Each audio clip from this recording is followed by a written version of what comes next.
At university, I took a lot of courses that studied Canada, our history, our politics, our culture, and what I learned was that to define what it means to be Canadian is virtually impossible. There are millions of people, including myself, who are very proud to call themselves Canadian, but what that means could be different for each one of us.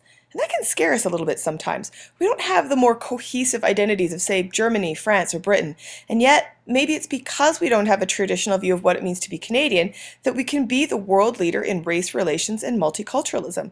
Sure, we have our conflicts, but we haven't experienced the race riots that other countries have experienced. Do we have disparity, discrimination? Of course we do. But we can also share a collective history, blend our cultures together, and create something new. And what I think is most important is that we can understand that each of us has a different perspective on what it means to be Canadian. In this unit, we're going to try and look at some of those nationalist perspectives and how they relate to the Canadian identity. We're going to build on the perspectives of Francophones and Aboriginal groups, including the historical events that we've already touched on in previous units. We'll also take a look at the Western perspective, especially the Albertan view, as well as the perspective of newcomers to Canada, our immigrant populations. Of course, we're going to make some sweeping generalizations here, as there's no way we could say that all Francophones or all immigrants see Canada in one way. But hopefully, by looking at the perspectives of some, you can have a better understanding of others. Canada is such an interesting case study to look at. We're a relatively young country. I love this statue in Ottawa that shows a young Canada looking up to Mother England for support as we gain our independence. We have literally dozens of nations living within our nation state, and each of those nations has their own symbols, traditions, and understandings of what it means to belong to a nation. And some may believe that your cultural nation or people must always come first, while others may feel that the nation they belong to has little relevance to their identity. So what does connect Canadians? In part, there's what we call our founding myths. These are the ideas or stories that we have that make up part of our collective identity. For example, in the US, there's the founding myth of the first Thanksgiving with everyone sitting around a table eating a turkey, or that their founding fathers were almost godlike men who were almost perfect. National myths can also divide us, as sometimes those stories are based on the idea of one group gaining dominance over others. So we must be aware that there will be different perspectives. In the end, these myths or ideas are often what a nation strives to be. We can also consider some of our stereotypes to relate to these founding myths. So, for example, a myth that is thought to unify us is the idea that we are rugged people who tame the wild and can endure anything that Mother Nature can throw at us. Really? How many Canadians whine when it gets cold out? There's the stereotype that we all love hockey. I find it really kind of boring. Another reputation is that we're funny. Okay, I'll give us that one. We got a lot of famous comedians, although I think the just for laugh gags are lame. In our history, we built a railway from sea to sea. That's quite an achievement that tied Canada together. But do we really think about the railway today as an essential part of our Canadian identity?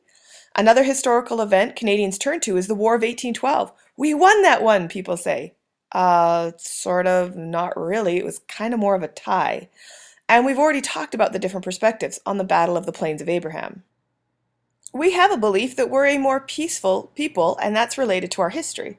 Well, sort of. Yeah, we ended slavery sooner and did not have the deadly wars with our indigenous people as our neighbors to the south did, but we did have slavery, and we took advantage of various immigrant groups. And today, we're more likely to participate in military maneuvers than peacekeeping missions.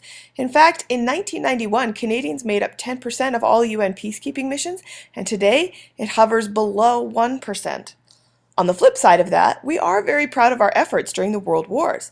Vimy Ridge has a beautiful memorial in France that reminds the world about the efforts Canadians made in taking a German stronghold that both the French and British were unable to take. Other important battles such as Ypres and Passchendaele in World War I or Dieppe and D-Day in World War II are key aspects of our identity as a people who are willing to serve and be courageous in the fight for freedom. A war memorial near the Parliament building stands as a testament to this, and we honor our soldiers on Remembrance Day. But is that an essential part of your Canadian identity? Speaking of the wars, the fact that Britain controlled our foreign affairs during World War I meant that we had to fight in that war, despite the fact that we had been a nation state since 1867. This is part of our identity. We slowly gained independence instead of fighting for it like so many other colonized regions. And because of this, it seems that we're more willing to accept authority in our lives. The Americans say they must fight for life, liberty, and the pursuit of happiness. And yet, Canadians calmly state that we must strive for peace, order, and good government. Because we're a pluralistic society, our feelings of unity ebb and flow. It can be very strong at times, like when we're cheering for our teams in the Olympics, or during a national tragedy, such as the shooting on Parliament Hill in 2014. But because of our diversity, we have different interpretations of our history and the meaning of those founding myths. Some have even said that we need to move beyond our national border to create stronger integration with North America, while others feel that their nation should separate from Canada altogether. And yet, somehow, here we are, thriving.